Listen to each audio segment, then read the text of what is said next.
Hello students, the topic of this video is differences between plant and animal cells.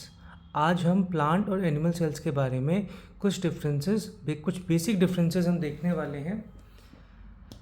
तो यहाँ पे हैं हमारे कुछ फीचर्स और हम प्लांट और एनिमल सेल के बीच में इन्हीं फीचर्स के बेसिस पे डिफरेंसेस को देखेंगे।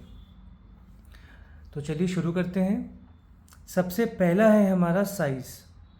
Plant cell usually larger in size, animal cells usually smaller in size. Plant cells larger होते हैं, थोड़े बड़े होते हैं, animal cells comparatively plant cell छोटे होते हैं। और अगर हम यहीं पे शेप की भी बात करें तो प्लांट सेल्स का जो शेप है वो रेक्टेंगुलर होता है। रेक्टेंगुलर शेप क्यों होता है? Due to the presence of a rigid cell wall. Cell wall होता है प्लांट सेल में, ये हम सभी जानते हैं। तो इस रिजिड सेल वॉल की प्रेजेंस की वजह से ही इसका शेप आपका रेक्टेंगुलर होता है। जो आपका एनिमल सेल है वो उसके पास सेल वॉल एब्सेंट होता है। So they have a more flexible round और इररेगुलर शेप। फ्लेक्सिबिलिटी होती है शेप में, या तो राउंड हो सकते हैं या किसी अदर शेप में हो सकते हैं, क्योंकि इनके पास सेल वॉल ही नहीं है। सेकेंड फीचर की तरफ हम चलते हैं, cell wall. Plant cell have a definite cell wall. इनके पास एक डेफिनेट सेल वॉल है which is made up of cellulose. Plant cell के पास एक फिक्स सेल वॉल है जो कि सेलुलोज का बना हुआ है। एंड वी नो दैट कि cellulose is a polysaccharide. Cellulose एक कार्बोहाइड्रेट है, पॉलीसेकेराइड है। सेलुलोज के अलावा जो आपका प्लांट सेल है उसका जो सेल वॉल है उसमें सेलुलोज के अलावा वो और किस चीज़ का बना होता है? तो it is made up of, it also contains components like hemicellulose, pectin and lignin. Cellulose के अलावा प्लांट सेल वॉल में हेमीसेलुलोज भी होता है, पेक्टिन भी होता है और लिग्निन भी होता है। एनिमल सेल के पास सेल वॉल एब्सेंट होता है। अब ये जो आपका सेल वॉल है प्लांट सेल की अगर हम बात करें तो जो सेल वॉल है आपका ये आउटर मोस्ट लेयर है विच सराउंड्स दी सेल मेम्ब्रेन और प्लाज्मा मेम्ब्रेन। प्लांट सेल में जो आउटर मोस्ट लेयर है वो आपका सेल मेम्ब्रेन होता है। सेल वॉल प्रोवाइड क्या करता है, इसका मेन फंक्शन क्या है? It provide structural support and protection. ये स्ट्रक्चरल सपोर्ट प्रोवाइड करता है, प्रोटेक्शन प्रोवाइड करता है, बिकॉज ये रिजिड होता है, बहुत ही टफ होता है। एक और चीज़ यहाँ पे गौर करने वाली है कि जो सेल वॉल है आपका वो बचाता है प्लांट सेल को बर्स्टिंग से, ऑस्मोटिक बर्स्टिंग से। अगर किसी हाइपोटोनिक सोल्यूशन में प्लांट सेल को रखा गया है तो प्लांट सेल वॉल उसको बर्स्ट होने से बचाएगा, प्लस ये प्रोटेक्ट करता है पैथोजन इन्वेजन से।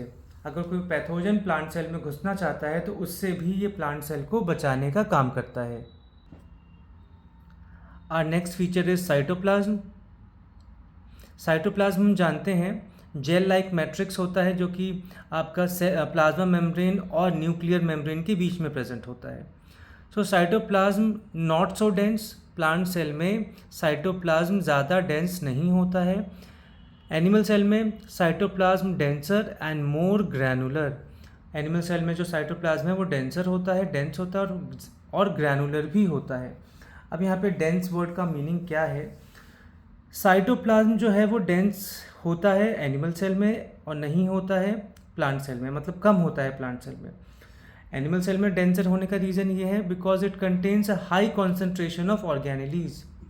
Cytoplasm high concentration, high amount of organelles, cell organelles को कंटेन करता है, या फिर प्रोटीन को, and other molecules that make it appear thick and packed. Cytoplasm जो है वो एनिमल सेल में डेंसर इसीलिए है because it contains a high concentration of organelles, proteins and other molecules that make it appear thick and packed.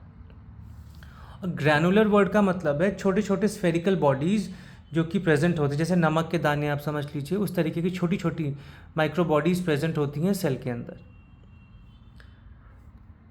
Next है हमारा fourth जो हमारा फीचर है that is arrangement of cytoplasm. Cytoplasm का arrangement plant cell और animal cell में किस तरीके से होता है? प्लांट सेल की बात करें तो only a thin lining of cytoplasm mostly pushed to the periphery. Periphery मतलब बाउंड्री की तरफ। एक बहुत ही थिन लाइन होता है साइटोप्लाज्म का और वो भी पेरीफेरी यानी कि बाउंड्री यानी कि सेल मेम्ब्रेन की तरफ पुश्ड होता है। ऐसा क्यों होता है? Due to the presence of a large vacuole, जो हम आगे पढ़ेंगे, आगे समझेंगे। एनिमल सेल की बात करें तो cytoplasm fills almost the entire cell. Cytoplasm जो है वो इवनली डिस्ट्रीब्यूट होता है आपका पूरे एनिमल सेल में, क्योंकि इनके पास सेल वैक्यूल इतना बड़ा प्लांट सेल के जैसा बड़ा सेल वैक्यूल होता ही नहीं है। Next is plastids. Plastids are usually present in plant cells, whereas plastids are not present in animal cells. Animal cells में absent है, plant cells में plastids present है। अब plastids आपके 3 टाइप्स के होते हैं: chloroplast, chromoplast and leucoplast. Chloroplast mainly आपका क्लोरोफिल कंटेन करता है, which is a green pigment, और क्लोरोफिल की वजह से क्लोरोप्लास्ट आपके फोटोसिंथेसिस परफॉर्म करते हैं। बात करें क्रोमोप्लास्ट की, तो क्रोमोप्लास्ट जो है आपके पिगमेंट स्टोरेज होते हैं, ये पिगमेंट स्टोर करते हैं कलर के लिए। Chromoplast provide vibrant colours to flowers and fruits. हमारे प्लांट्स में जो फ्लावर्स एंड फ्रूट्स होते हैं ये उसको कलर प्रोवाइड करने का काम करते हैं। कौन? क्रोमोप्लास्ट। क्रोमा वर्ड का मीनिंग है colour. And third is leucoplast. Leucoplast का मेन काम है न्यूट्रिएंट स्टोरेज। ये न्यूट्रिएंट फूड स्टोर करने का काम करता है प्लांट सेल्स में। अब ल्यूकोप्लास्ट भी आपके 3 टाइप्स के हैं: amyloplast, aleuroplast, elaioplast. Amyloplast stores starch, aleuroplast stores protein, elaioplast store fats and oil. Next हम चलते हैं, 6 पॉइंट हमारा है, सिक्स्थ फीचर है centrosome. Usually present in plant cell, centrosome absent in plant cell and present in animal cell. अब centrosome है क्या? Centrosome contains 2 centrioles. हमने एनिमल सेल में सेंट्रियोल्स सुना है। सेंट्रोजोम एक ऐसा स्ट्रक्चर है जिसके अंदर 2 सेंट्रियोल्स होते हैं, which are cylindrical structures arranged perpendicular to each other. Centrioles आपके क्या हैं? सेंट्रियोल्स आपके सिलेंड्रिकल स्ट्रक्चर्स हैं। सेंट्रियोल्स आपके जो हैं वो सिलेंड्रिकल स्ट्रक्चर्स हैं इस तरीके से, और परपेंडिकुलरली अरेंज्ड हैं एक दूसरे के इस तरीके से। ये आपके सिलेंड्रिकल स्ट्रक्चर्स हैं और इसी तरीके से परपेंडिकुलरली आपके अरेंज होते हैं, और इसके चारों तरफ सेंट्रोजोम इसको कवर करके रखता है। सेंट्रियोल का मेन काम होता है आपका सेल डिवीजन में। नेक्स्ट हम चलते हैं, 7th हमारा जो पॉइंट है दैट इज वैक्यूल्स। तो वैक्यूल का जिक्र हमने पहले भी किया। वैक्यूल जो है प्लांट सेल में लार्ज एंड प्रोमिनेंट होते हैं, बड़े होते हैं, और ये 90% प्लांट सेल वॉल्यूम को ऑक्यूपाई कर सकते हैं।